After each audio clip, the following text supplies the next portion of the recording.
Hello students, today I am cover the topic of Thevenin's theorem. So what is the Thevenin's theorem? So the statement is Thevenin's theorem state that all the linear circuits can be simplified into an equivalent circuit with a single voltage source in series with a single resistor connected to a load. Steps to solve. अब इसको कैसे solve करते हैं Thevenin's theorem को? तो सबसे पहला step है कि सपोज मेरे पास ऐसा कोई सर्किट है, here it the circuit of Thevenin's theorem. तो स्टेप 1 क्या कहता है कि जो रजिस्टर में से मुझे करंट फाइंड आउट करना हो वो रजिस्टर को आप रिमूव कर दो। So step 1 is remove the load register and replace it with the open circuit. तो ये जो रजिस्टर है 60 ओम वाला जो रजिस्टर है उसमें मुझे क्या करना है, ये 60 ओम वाले रजिस्टर में मुझे करंट फाइंड आउट करना है। तो ये 60 ओम का रजिस्टर जो है वो रिप्लेस हो जाएगा ओपन सर्किट से। तो ये ओपन सर्किट से इसको मैं रिप्लेस कर रहा हूँ। So here it is that new circuit.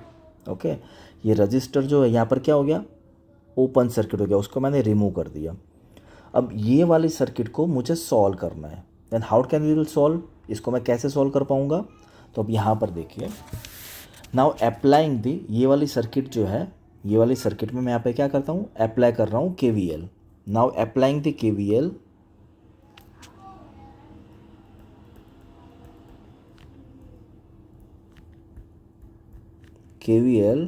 To this circuit. अब ये वाली सर्किट में मैं KVL अप्लाई करूँगा तो आप देख पाओगे यहाँ पर, now the current are flowing in that directions. Current देखो यहाँ से फ्लो हो रहा है, करंट यहाँ पर फ्लो होगा, करंट यहाँ पर जाएगा, और करंट ओपन सर्किट यहाँ पर है तो करंट यहाँ पर नहीं जाएगा, ये वाली जगह पर करंट नहीं जाएगा। करंट यहाँ पर फ्लो होगा, यहाँ पर फ्लो होगा, यहाँ पर फ्लो होगा, और back to that 100 voltage source. तो सर्किट में करंट ऐसे फ्लो होगा। ये ओपन सर्किट है तो यहाँ पर करंट फ्लो नहीं होगा। तो अब यहाँ पर KVL अप्लाई करता हूँ, KVL का इक्वेशन लिखता हूँ। तो KVL का इक्वेशन कैसे लिख पाएंगे? Now the current is I। तो KVL का इक्वेशन कैसे लिख पाएंगे? Here it is that 100 volt minus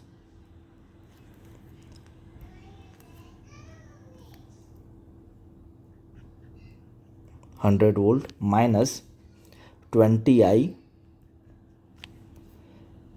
minus 40I minus 40 volt is equal to 0. Okay, so here it is that 100 minus 40, that is 60 volt, minus 40 20, that means 60I is equal to 0. So 60 is equal to 60I.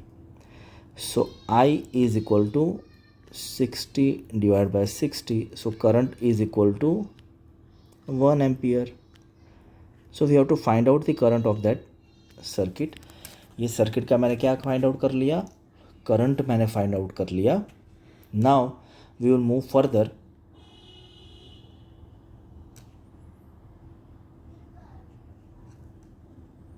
ये total circuit का मैंने क्या find out कर लिया, current find out कर लिया 1 ampere. अब यहाँ पर आप देखिए, ये करंट यहाँ पर 1 एम्पियर है, ये 100 वोल्ट है, तो यहाँ पर वोल्टेज ड्रॉप कितना होगा, I into R voltage drop कितना होगा अक्रॉस दिस 20 ओम रजिस्टर। यहाँ पर कितना होगा, 20 वोल्ट होगा, यहाँ पर 20 वोल्ट का वोल्टेज ड्रॉप होगा ना। ओके, सेम एज यहाँ पर कितना वोल्टेज ड्रॉप होगा, यहाँ पर होगा I into R, that means के 40 वोल्ट का वोल्टेज ड्रॉप होगा across the 40 ohm resistor. Okay, so यहाँ से हम ये दो पॉइंट के ऊपर देखें, ये वाले जो दो पॉइंट है उसको मैं नाम दे देता हूँ A और B। ये A और B नोड के ऊपर हम देखेंगे, मुझे क्या फाइंड आउट करना है, VTH थेवेनिन्स इक्विवेलेंट वोल्टेज मुझे फाइंड आउट करना है। So we have to find out VTH across the node A and B। ये A एंड B जो नोड है जहाँ से हमने ये लोड रजिस्टर रिमूव किया था उसके अक्रॉस मुझे VTH फाइंड आउट करना है, Thevenin's equivalent voltage find out करना है। तो VTH मुझे क्या मिलेगा, सो VTH is nothing but 100 volt minus 20 volt. So here it is that 80 volt. Okay, ये यहाँ पर ये पॉइंट A और B पॉइंट के बीच में मुझे ये कितना था, ये है मेरा 100 वोल्ट का सप्लाई है और यहाँ पर ये वोल्टेज ड्रॉप कितना हो रहा है -20, तो 100 -20, तो इसके अक्रॉस में और बी पॉइंट के अक्रॉस में मुझे कितना वोल्टेज मिलेगा, मुझे मिलेगा यहाँ पर 80 वोल्ट मिलेगा मुझे। Okay, now step 4, calculate the Thevenin's resistance, the total resistance between the open circuit connections point after all the source have been remove. अब ये वाली जो ऊपर वाली जो सर्किट थी उसमें मैंने क्या किया, वोल्टेज सोर्स को रिमूव कर दिया। तो वोल्टेज सोर्स था उसको मैंने शॉर्ट सर्किट कर दिया। सपोज़ यहाँ पर करंट सोर्स होता तो आप उसको क्या करते, ओपन सर्किट करते। यहाँ पर मैंने वोल्टेज सोर्स है तो उसको शॉर्ट सर्किट कर दिया और अकॉर्डिंग टू दैट अब ये वाली मेरी ऐसी एक फिगर बन गई है। इसको मैं सॉल्व करूँगा और मैं क्या फाइंड आउट करूँगा, मैं आर इक्विवेलेंट फाइंड आउट करूँगा। ये सर्किट में से क्या फाइंड आउट करूँगा, आर इक्विवेलेंट फाइंड आउट करूँगा। So R equivalent is nothing but, यहाँ पर आप देखोगे तो ये 20 ओम का रजिस्टर जो है और ये 40 ओम का रजिस्टर है। अकॉर्डिंग टू दिस फिगर ये दोनों पैरेलल हो रहे हैं। Okay, so R equivalent is nothing but 20 ohm parallel the 40 ohm. ये 20 और 40 ओम के रजिस्टर क्या बन रहे हैं, पैरेलल बन रहे हैं। So here it is that 20 × 40 divided by 20 + 40। So answer is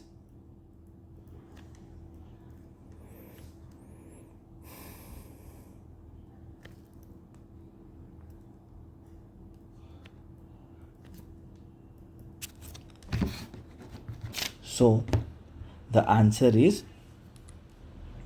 80 divided by 6.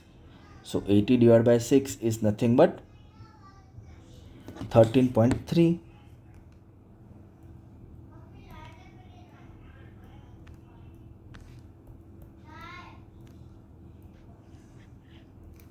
Okay. Now step number 5, it is the final step. Draw the equivalent circuit. That means के draw the Thevenin's equivalent circuit with the Thevenin's voltage source in series with the Thevenin's resistance. तो ये जो R equivalent resistance है, it is nothing but RTH. It is called as a RTH, Thevenin's equivalent resistor. तो यहाँ पर जो अब ये सर्किट जो है इसको मैं कन्वर्ट करता हूँ। मेरा वोल्टेज कितना आया था यहाँ पर, मेरा वोल्टेज आया था यहाँ पर 80 वोल्ट और मेरा आर टी एच अभी यहाँ पर कितना आया, आर इक्विवेलेंट कितना आया, तो आर इक्विवेलेंट मेरा आया 13.33 ओम। और यहाँ पर मेरा लोड रेजिस्टेंस कितना था, तो मेरा लोड रेजिस्टेंस था यहाँ पर 60 ओम। तो ये अब मेरी इक्विवेलेंट सर्किट यहाँ पर बन गई है। अब यहाँ पर मुझे करंट फाइंड आउट करना हो, 60 ओम के रेजिस्टेंस में से कितना करंट फ्लो हो रहा था, then we will solve that. I is equal to V T H upon R equivalent plus R L. तो वी टी एच मेरा कितना है, तो वी टी एच मेरा है 80 volt divided by 13.13 plus 60। So 13.33 plus 16 तो कितना होगा, 73.33। सो 80 divided by 73.33। So here it is that 80 divided by 73.33। तो मेरा यहाँ पर आंसर आएगा 1.09 एम्पियर। तो मेरा यहाँ पर करंट जो मुझे मिल रहा है 60 ओम के रजिस्टर में से वो मुझे यहाँ पर मिल रहा है 1.09 ampere. So it is the my final current flowing in that 60 ohm resistor. So here it is that final answer. Thank you.